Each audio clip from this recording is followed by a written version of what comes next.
Good afternoon, everybody. We are going to go ahead and get started. Thank you so much for taking a couple minutes out of your day to join me and learn about what we call Popup Doomsday. You may have heard a little bit about this already, but it is approaching, fast approaching in early January. So now is definitely the time to make sure you know everything that you need to know, and that is what we're going to cover today. So let me go ahead and introduce myself. My name is Peter Messmer. I am the Director of Growth here at AddShoppers, and I'm super excited to help you learn everything that you need to know about Popup Doomsday, like I said. And with that said, here is a quick agenda of what we're going to be covering today. A couple notes: if you have any questions as we go through here, you know the drill. Use the Q&A box, and that will send your question directly to us.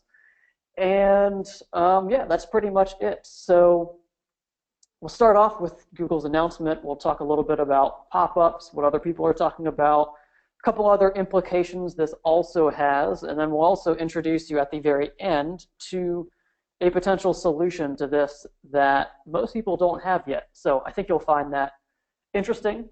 And yeah, let's go ahead and jump into it. Before I do, one other thing, you will get a copy of the recording.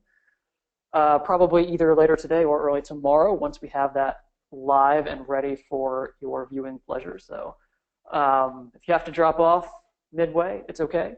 You will get the recording. So let's go ahead and start. So you may have heard about this already, but back in August, one of the Google Search product managers posted a blog post on the Google Webmaster blog, and it announced an upcoming change on January 10th, 2017, where what they call intrusive interstitials will negatively affect your Google search rankings. So what does this mean?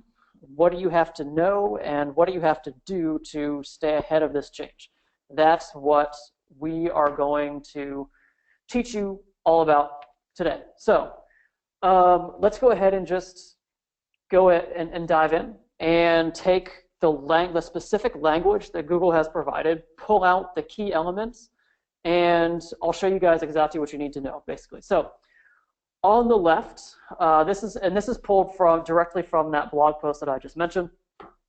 On the left, they give you the why. So this is the rationale behind why they're making this change. So it's all around user experience. So they say that pages that show intrusive interstitials, which is a key term, we're going to come back to that and be using that over and over today. So just burn it into your head. Intrusive interstitials provide a poor user experience. So it's all about user experience, this change. That's what it's all about. On the right, they tell you guys what action they're going to take. So after January 10th, 2017, which is what we're calling Pop-Up Doomsday, pages where content is not easily accessible is going to affect their rankings, and you won't rank as highly. So what they mean by pages where content is not easily accessible, that's intrusive interstitials. So that's the thing that they're targeting here.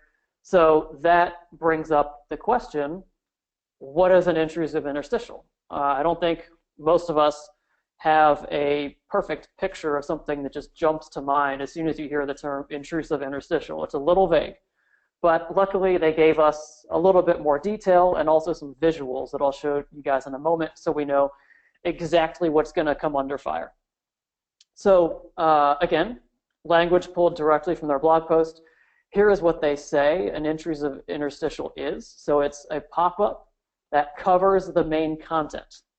So that's basically it. So it covers up whatever the user has come to see on your site. Now, they also went further and they specified that an intrusive interstitial can be something that is shown immediately after the user navigates to a page. So this is, to put this in e-commerce terms, many people run a pop-up that shows immediately after you load the page. It says something like, welcome to the store, enter your email and get 10% off your first purchase, or something like that. That's what they're talking about here.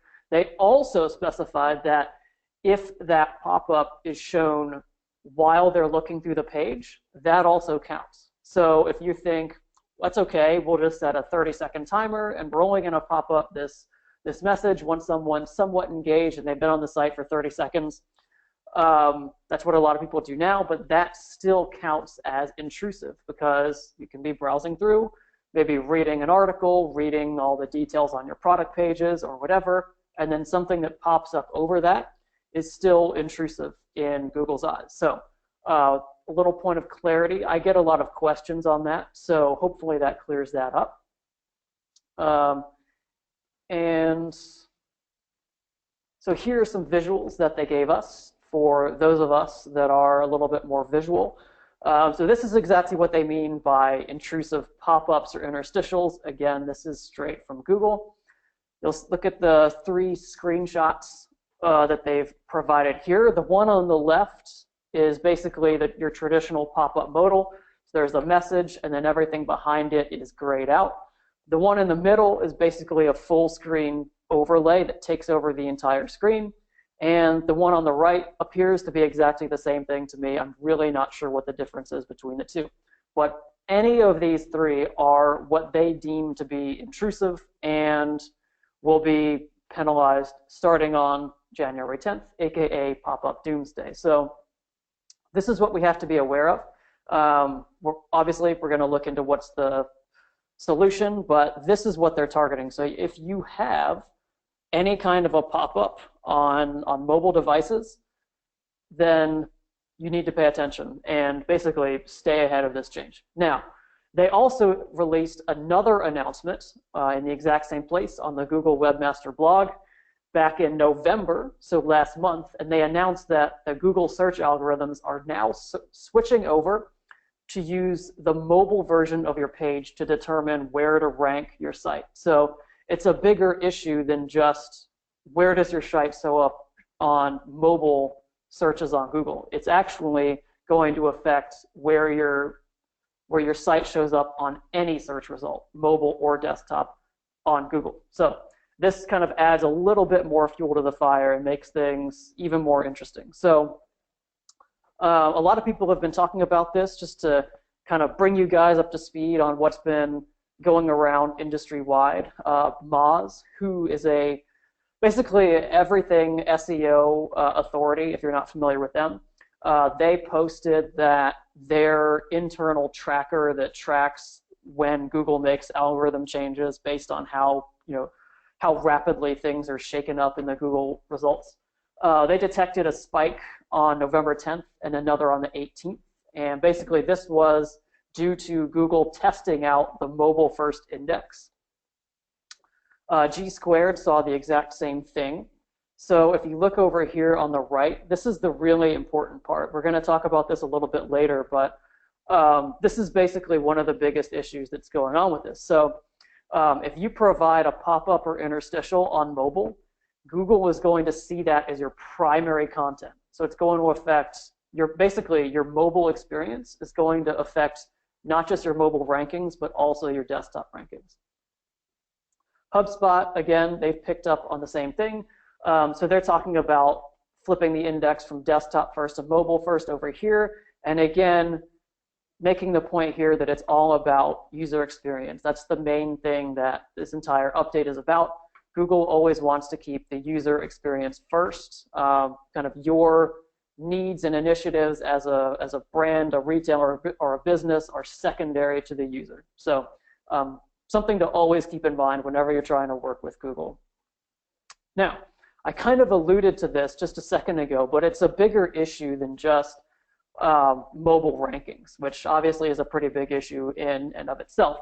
This brings a couple more important implications. So this is really what's at stake with this upcoming algorithm change. So number one is going to be your SEO rankings. So like I just alluded to, it's not just your mobile rankings that are at stake here. It's actually your desktop rankings too, because that switch to the mobile first index means that whatever the user experience is on mobile is going to get translated to mobile and desktop in Google's eyes, because they're only looking at your mobile page when figuring out where they're going to rank your site.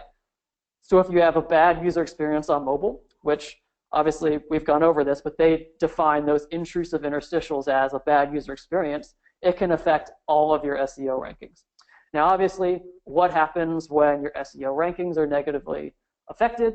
Traffic goes down, and as a result of traffic going down, email subscribers go down, and revenue coming in also goes down, because obviously this is organic search traffic, which traditionally converts really, really well. Other thing I want to point out here, so you'll notice email subscribers going down here. Now, obviously, on this kind of slide that we're looking at, what I'm saying here is when your traffic is lower, obviously you're going to capture less emails. Makes perfect sense. But there's also another point here about email subscribers going down, which is going to come into play when we start talking about the solution. So your email list growth is actually in jeopardy here a little bit for two reasons. This is just one of them. It's going to come into play again a little bit later on. So most e-commerce clients that we talk to drive a big part of their sales and revenue from email. So this is obviously a really important point here. Now, again, keep in mind, due to list decay, most people lose over 20% of their email subscribers each year anyway. So, making sure that you're capturing as many emails as possible is going to be really important as we keep going and looking at the solution here. So, what's the solution? We've talked about the potential impacts, all of the changes coming up. So we're probably wondering, what do we do? How do we stay ahead of this change is the big thing that's on most people's minds. So let's go ahead and look at this. Now, there's a couple potential solutions that we can all do. So the first solution is to remove your mobile pop-ups. And this solution, like I just mentioned, the benefit is you should be totally fine as far as not having any kind of intrusive interstitials that Google is going to penalize. But the downside is you're not going to be able to capture as many emails because most of what we're using those pop-ups for is email capture. You can also think about it if you're using these pop-ups to show promotions or something like that, you're also going to lose out on whatever that initiative is.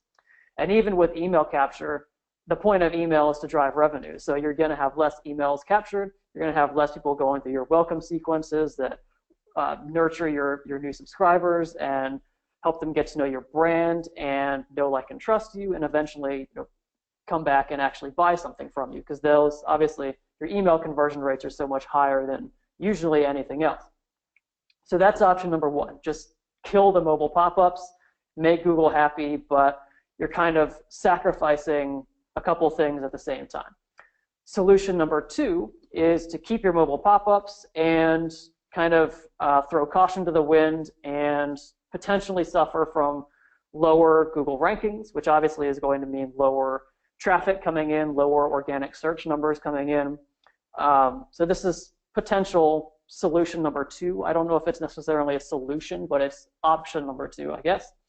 And then number three is to introduce a solution that, number one, makes Google happy. So it gives them the user experience that they want that's not intrusive, but it also can help capture emails or show whatever promotions that you want to show to them without being intrusive. So let's go ahead and break these down a little bit so we can figure out which one might be best. So if you simply remove pop-ups, like I mentioned, the potential implications of that is losing email subscribers and sales, and the trade-off is going to be obviously preserving your Google rankings. Now, you may be wondering how much of an impact this is going to have. Here's a simple way to calculate it. It's basically a three-step process. Just find out how many emails you add to your list already, on average, in any given month. Step two is to figure out, of those emails, what number of those tend to come from mobile pop-ups. And then step three is just going to be to figure out that calculation there. So figure out the percentage of your list growth that's currently being fueled by entry modals. So in this example, let's say 50% of your emails are at stake here. So if you just turn off the pop-ups, your email list growth is going to go down by 50%. So one way to know what's at stake and what you'll be losing if you kind of take the easy solution of just removing pop-ups. So number two, if you do nothing, then obviously the implication here is that you might lose traffic. So if you think back a couple of years, obviously some of the really big Google algorithm changes were, had results ranging from bad to disastrous for some people. Again, talking Google Panda, Google Penguin here, you can kind of see the results here from traffic dropping by sites that got hit by Panda or Penguin. So this is what's potentially at stake if we do nothing. We don't think the impact is going to be quite as big as Panda or Penguin, so I don't think you necessarily have to worry about losing 90% of your search traffic, but even losing a little bit can definitely be a bad thing, especially when this is traffic that you don't really have to do too much for. It comes in every day like clockwork, and it's free, and it converts really well, so you don't really necessarily want to sacrifice that too much. Now, solution number 3, so if you actually, or option number 3, if you implement a real solution, you don't really have to worry too much about losing traffic because you'll be fine, you won't be penalized by Google. You don't have to worry too much about losing email subscribers because you still have a way to capture those. It's just not intrusive. And you can actually even improve your conversions a little bit. Now, this may seem a little bit too good to be true, and this is where I'll jump in here in a second and show you the solution that we have for this. But again, another point that I wanted to bring to the surface here is the fact that most people's user experience on mobile is really bad anyway. So if you look at your average conversion rates by device, just about everybody across the board has a much lower conversion rate from smartphones. So any improvement we can do here to mobile usability and mobile user experience can help boost conversions in that segment which really needs it the most. So just something to keep in mind here. And with that, let me go ahead and show you guys what the solution looks like. So this is something that we came up with over here at AddShoppers over the last couple months. A lot of you guys are clients, so you may have seen this already, or if you haven't, you may be interested in looking at it a little bit further. But this is the shopper portal, and it's something that we started coming out with. We started developing this last fall, and then when Google made that announcement, we really accelerated the development and bumped the priority on this much higher. And so what it is, it's basically a single portal that lives on your website in the bottom of the screen.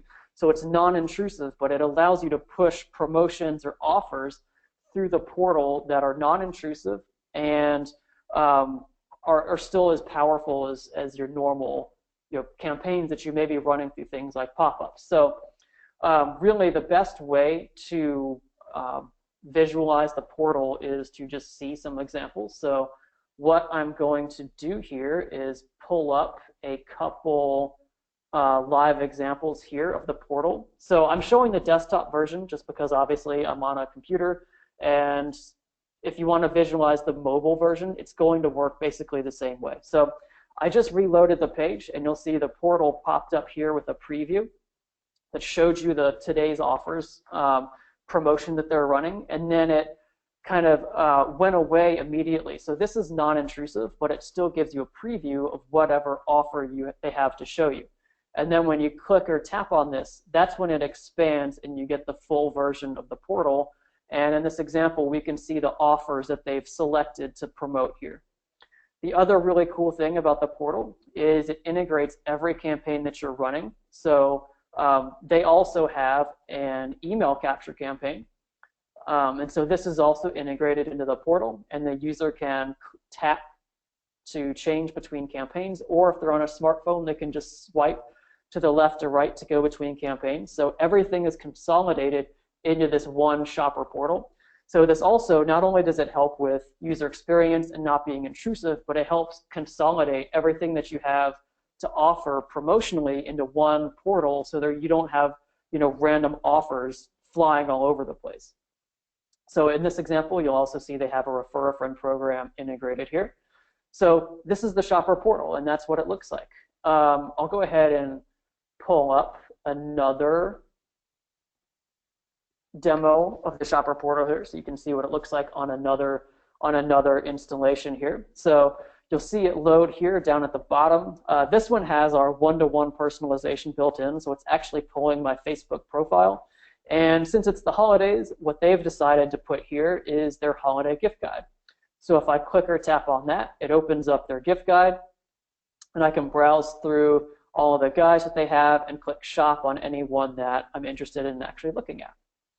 I'll also show you guys the other things they have integrated. So they have a 12 days of mirror campaign, which is a holiday campaign. I can click on that to go to that. They also have a referral program integrated into the shopper portal, and they also have an email capture, sign up and get 10% off your next purchase campaign embedded in the portal as well. So everything is integrated here, and it's all non-intrusive. So that's a couple examples of the shopper portal. You see it can also target abandonment, because I went to close the tab. It showed this don't forget offer. So we can integrate those campaigns into the shopper portal as well. Let me go ahead and jump back into the slides here. So I showed you guys what the shopper portal looks like, and here's why it works. And this is also kind of pointing at it, the reason that it's a bigger solution than just replacing mobile pop-ups. You can basically, with the portal, you have an opportunity to integrate everything that you're running into one plate. So it's not only easier for your team to manage, you have multiple people handling multiple promotions in different areas, but it's also easier for your shoppers to get their head around because everything is in one place, and you don't have to worry about, you know, one promotion being on one page or in the members area and another promotion being that you can only see through a link in the footer. Everything's in one place, and it's super easy to navigate. So it's all a couple of things I wanted to point out here. It's all user controlled, so it's not going to be intrusive or pop up right away on entry without you actually interacting with it first. So this means it's not intrusive. It's also personalized. You saw an example of that on that second example where it pulled in my Facebook profile photo. It's also fully mobile friendly. So again, just like Google is going mobile first for their index, this shopper portal was actually built mobile first. So if you want to see what it looks like on mobile, if you just pull up your phone and go to Hanes.com, or which was the first example, or Mir.com, M-I-I-R, just load it up on your smartphone and see what it looks like. And then it's also obviously Google friendly, so you don't have to worry about it being penalized with the upcoming algorithm change. Couple results I wanted to show for you guys. So you may be wondering, it looks great, but is it really better than pop-ups? You know, can you still capture emails or as many emails without that immediate pop-up? So I pulled a couple of results so you can see that it actually, you know, ends up being pretty effective, and in some cases even more effective than traditional pop-ups. So I have 3 examples of clients that have already used the shopper portal and tested it during the shopping holidays and even earlier. So number 1, so client A here, they switched over from a pop-up to a portal message that promoted a gift guide. And over the 5 days of testing, their conversion rate went up 27%, and the shopper portal made an extra 47% in total revenue. So pretty strong results from client A. Let's look at client B. So this client used it throughout the 2016 holiday shopping season to help. They were really focused on email, capturing more emails and getting people to share out their site socially. So they reached over 140,000 individuals, and they increased their email list by over 5,000 just during the 2016 holiday shopping season. And let's look at client C. This is actually my favorite result here. So this client, they tested out a pre-Black Friday campaign, which is obviously one of the most important promotions that they have the entire year. And they tested a traditional pop-up on mobile, so obviously the thing that's going to be penalized, versus the new approach with the shopper portal. And over a couple weeks, the shopper portal actually ended up capturing a little over 8% more emails than the intrusive in-your-face pop-up that is going to be penalized by Google in a couple weeks now. So the portal has definitely seemed to work. Users seem to like it. It's much less intrusive. So that's basically it. So here's a quick recap. everything you need to go heading into next year. So again, January 10th is the day where you need to get rid of your mobile pop-ups. So one thing I want to mention, you may want to, if you do want to do a solution like the shopper portal, you might just want to remove your mobile pop-ups. Like, make sure your pop-ups are gone by January 10th. If you have to have maybe a couple weeks of downtime where you don't have a solution like the shopper portal in place yet, that's fine. I would rather remove the pop-ups and get rid of any chance for a SEO hit and just integrate a solution in as soon as you get a chance than, you know, take the chance of continuing to run your pop-ups even after January 10th until you can switch over to a solution like the portal. So number 2 here, big thing that impacts obviously this, but other things as well. So Google has switched over to mobile first index, so that the mobile version of your site, your homepage, your product pages, category pages, your blog, anything you have on the site, the mobile version of those pages is what Google is going to use to rank your site. And then lastly, the solution for this, the best solution is to not just remove your mobile pop-ups, but replace them with something that's non-intrusive, but still is able to promote the same campaigns. So obviously, the shopper portal from AddShoppers, us, is a solution, and obviously the one that we recommend. If you don't want to do something like AddShoppers, you can think about doing a static, maybe a top bar or something like that, that once you click or tap on it, fires a pop-up modal. That's kind of a quick fix.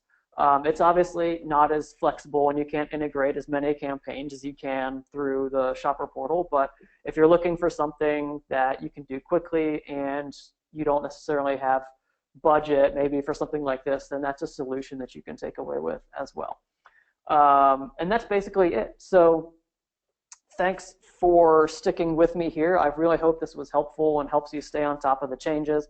Obviously, everybody hates how quickly Google changes and the potential implications that can have. So it can definitely be a little bit scary.